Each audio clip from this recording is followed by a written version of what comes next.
ቢያንስ ከሄደ ከሁለት ወር አይበልጥም።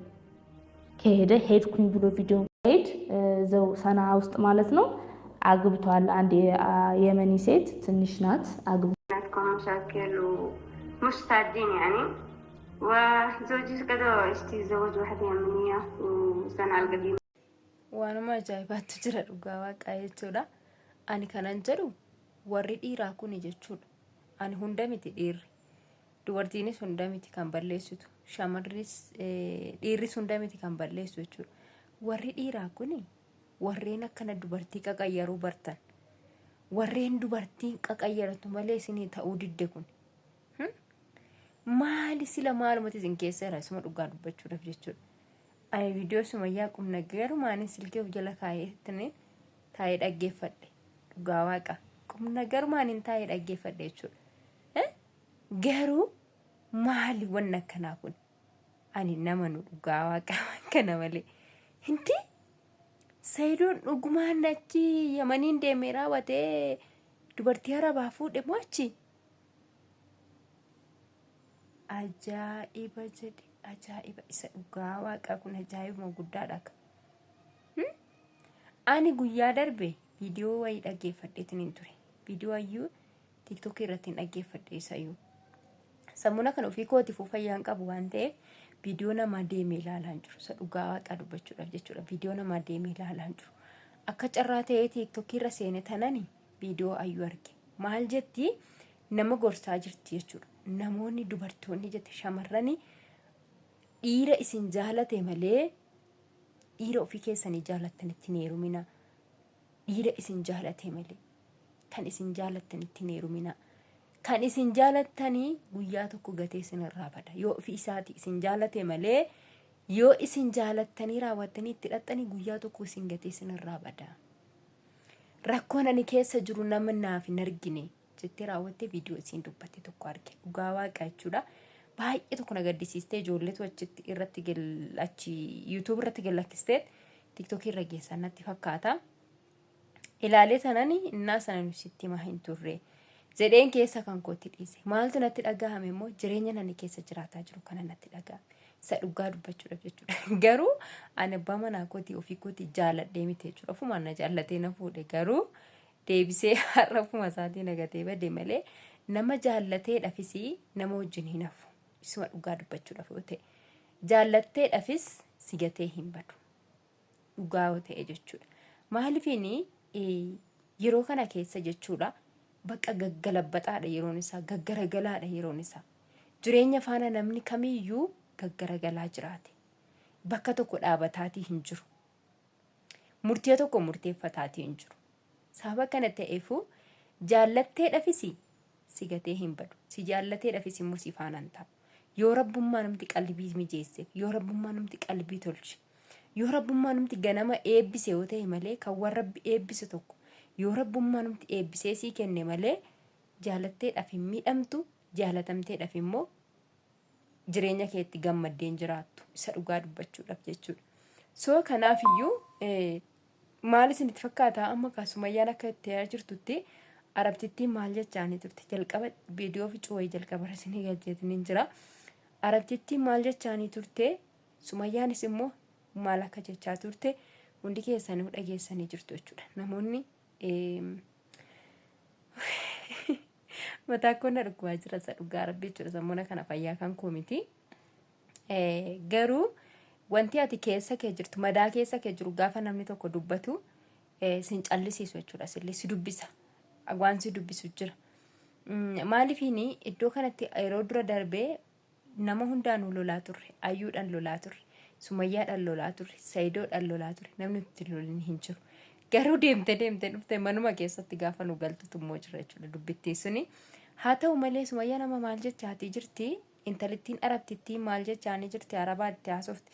Garuu Itoophiyaadhuma natti fakkaata intalittiin araba innaa haasoftu akka warra arabaatti jabeessitee haasoftu caccabsaate jechuudha. Amma tokko kan isheen haasoftu. Haa ta'u malee afaan arabiffaan isheen itti dubbatte kun egaa Saidoon akka Yaman keessatti Sanayaa keessatti itti sayyuu Sanayaa keessatti dubartii biraa fuudhee aflaa xiqqoo godhateetti aflaa jechuun cidha xiqqashuu ishee jechuudha. Cidha xiqqoo godhatee raawwatee achittiin akka inni nikaa godhatee dubartittii kana faana jiraataa jirudha jechuudha. Kan isheen itti himteeni. Kanaaf gadi baasanii illee namatti hin dubbanne, namni dhaga'e illee hin jiru. Viidiyoon illee hin gallakkifamne, garuu dubartittii faana akka Saidoon jiraataa jirudha jechuudha. Kan isheen dubbatte waan baay'ee akka nama ajaa'ibu isa dhugaa dubbachuudhaaf. Iddoo kanatti Ayyuunis isuma teessee eegaa jirti. Sumayyaanis immoo akkuma isheen jettettu anarraayu jette bara. Anarraayu seera kan keenya yookiin immoo nikaan isaa anayyuu narra jira, nikaan isaa narraa hin buufamne. Osoo isa jalqabaan mijeeffatin, isa lammataan mijeeffatin, sadaffaatti darbuun kun yoo maalidha? Isheeyyuu callisiisaan jiru jechuudha dubbichi. Sumayyaayyuu dubbichi callisiisaan jiru. Ayyuu mitiitii jechuudha. Ayyuu mitiitii dubbichi Sumayyaayyuu callisiisaan jiru. Sababni isaa maali? Osoo nikaa walirraa qabanu isii dhaqee Ayyuu fuudhe. Ayyuudhaaf immoo isheen iyyuu hin dubbanne ilmoo inni qabu sanaa isa naaf haxxaarra jetteen wanti inni achi deemeefiyyuu ilmoo sana haxxaarraachuudhaaf. Ilmoo sana haxxaarraachuudhaaf jechuudha. Wannummaa namti inni achi deemeefiyyuu. So haa ta'u malee immoo achi deemee waan sana isa sirreessuu dhiisee raawwatee kan deemee fi waan biraa kan inni immoo deemee hojjete waan biraa jechuudha. Isuma dhugaa yoo ta'e dhugaadhuma yoo ta'e jechuudha. Garuu namni baay'inaan walitti nama naquudha kan deemu hedduutu jira. Jireenya isaanii keessatti namoonni baay'een jireenya namaa diiguudhaaf kan deemutu jira malee jireenya namaa ijaaruudhaaf kan deemu jiru jechuudha. Isa dhugaa dubbachuudhaaf yoo ta'e. Sababa kana ta'eefuu ani dubbiin kun dhugaadha jedheen fudhadhu. Maaliif hoo jettanii Saidoon bakka kamirratti iyyuu Ayyuudhaafis bakka qaba. Sumayyaadhaafis bakka qaba. Keessattuu ilmoo koo jedha jechuudha. Yeroo baay'ee ilmoo kan koo argachuun barbaada.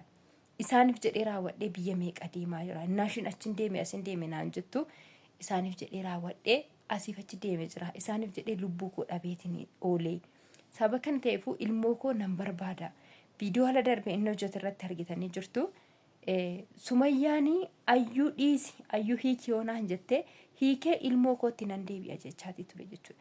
So sadaffaa hin fuudha jedhee hin yaadu. Maaliifin Ayyuu irratti iyyuu dubbii meeqa akka isatti dhufe, sababni meeqa akka isarra ga'ee jiru, waa meeqa akka ta'ee jiru osoo beekuu dubartii sadaffaa osoo isa kana mijeeffatin, osoo ilmoo isaatiin waliin argin, osoo isa jalqaba rakkina jalqaba jiru hin sirreeffatin dubartii sadaffaa dhaqee inda'um araba dhaqee fuudha jedhee ani namanu jechuudha. Isa dhugaa dubbachuudha. Namanu ani. Maaliif niitittiin akkamitti akka kana ittiin beeku malee namanu ani isa dhugaa waaqa dubbachuudhaaf jechuudha. Dubbichi kun garuu dhugaadhuma ta'ee taananii baqqaani warruma dhiiraa dubartoota akkas qaqayyaruu baran kanatu dhiiruma sanatu bakka rakkina qaban jedhaan. Dhugaa waaqa dhiiruma dubartoota qaqayyaruu bare kanarra rakkina qaban jedha. Malee bakka waan biraa waan hin dubbadhu qabu kanuma waneen ani jedhu. Bakka dhiirri tokkitti dubartii qayyaruu jalqabe taanaan gadiin taa'u bakka akkuma saree mandara keessa kaatee intini taate dhugaa waaqa akkas ta'a jechuudha ka maal jettu sin kan. Innaan kun baay'ee sheemii guddaadha isa dhugaa dubbachuudhaaf yoo ta'e. So kanaafiyyuu ani kan kootuun beeku waan kan namaa waan naasa'u hin qabu miti. Garuu dubbichi baay'ee tokko namatti ni jedha. Nama naasisa jechuudha isa dhugaa dubbachuudhaaf. Dhugaadhuma akkana ta'e taananii dhugaa baay'ee tokko dabbara jechuudha. Saidoo osoo waan sana silleessin odoo ilmoo keetiif bakka tokko hin sirreeffatin, otoo ilmoon kee akkasitti deebite, otoo ilmoo kee waggaa tokko muluu otoo ijaan argin turte dhugumaan achitti araba fuutee raawwattee nikaa godhattee cidha godhattee raawwattee achi taa'aa jirta taananii isa dhugaa rabbii kun sheemii guddaadha jechuudha dhugaa. Waanuma jedhanuu nama wallaalchisa dhugaa waaqa. Waanuma jedhanuu nama wallaalchisa kun dhugaadhuma taana waanuma jedhanuu nama wallaalchisa malee. Indee maal abboo bayyeessus indee ajaa'ib.